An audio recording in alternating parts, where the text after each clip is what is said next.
Welcome to Crypto Wake Up, your Bitcoin and crypto news and analysis.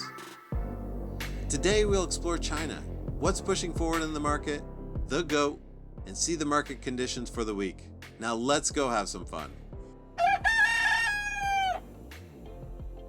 Now Bitcoin is sitting at 42,700, down 0.7%.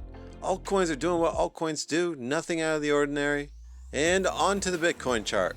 Support is at 42,500, but also look at 38,000 if it breaks. Resistance is at 46,000, the usual as it seems. And Fear and Greed Index is at 26, which means there's plenty of room to play on the upside. And the part we should never listen to, the Crystal Ball Weekly Forecast. Oh god. A bounce down to 38,000, but a quick recovery to 42,000. Don't ever listen to this thing, it watches too much YouTube. Now for some alts. Sushi Swap. It's seen better days, but it might be a sleeper. Avalanche, best altcoin chart I've seen, and still not topping out. Luna. This coin seems to be beasting right now. And Quant. Scary, but I'm still rooting for my tiny bag. And for last, Solana. It looks like this might need some time. Maybe something at the end of the week. Off to China. Now China has had some negative effects on the global markets with the Evergrande debacle. Evergrande owes $300 billion and can't even pay the interest on the debt. This is being compared to the Lehman Brothers in 2008, which led to the collapse of the financial system. But good news, Evergrande worked out a deal with the Chinese government to get back on track. Then China followed up with its yearly ban of Bitcoin, which seems to be their yearly recipe for buying the dip. Now, these Chinese bans are always a false red flag for crypto. Now, China hasn't reinstated their other bans on a yearly basis, which include Reddit, Google, Instagram, Twitter, Winnie the Pooh, Jasmine Flowers, Harrison Ford, time travel stories, reincarnation, and erotic banana eating. Seriously, it's totally ridiculous. How else are you supposed to eat a banana? Along with Chinese banning crypto, the US government plans regulation for cryptocurrencies. Gensler refers to stablecoins as poker chips at a casino and wants to regulate them in accordance with the US Treasury. And the US Treasury is targeting crypto exchanges to counter money laundering and ransomware. And unfortunately, Bitcoin.org became subject to a scam after hackers took over it for several minutes and made away with $14,000. The greatest of all time, Tom Brady, would consider and would like to be paid in cryptocurrencies.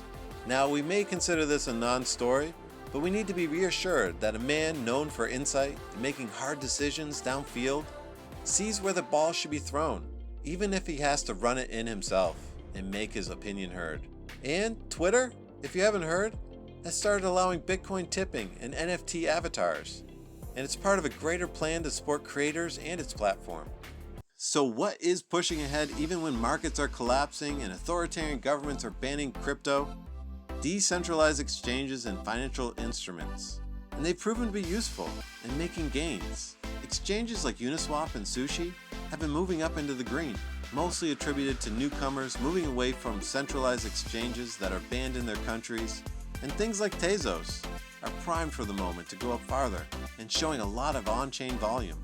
Decentralized exchanges, also known as DEXs, and decentralized financial instruments known as DeFi, might look a bit unusual and awkward from the outside, but as they show efficiency with no middlemen, an increase in user experience and liquidity, they've really started to take their first steps into sprinting into the spotlight and creating a healthy environment for Bitcoin and crypto. Blockchain and the decentralization of assets and information is an ecosphere that flourishes when all parts are doing well. Sometimes we look at the Bitcoin charts and see no progress because we've seen so many huge price spikes in the past.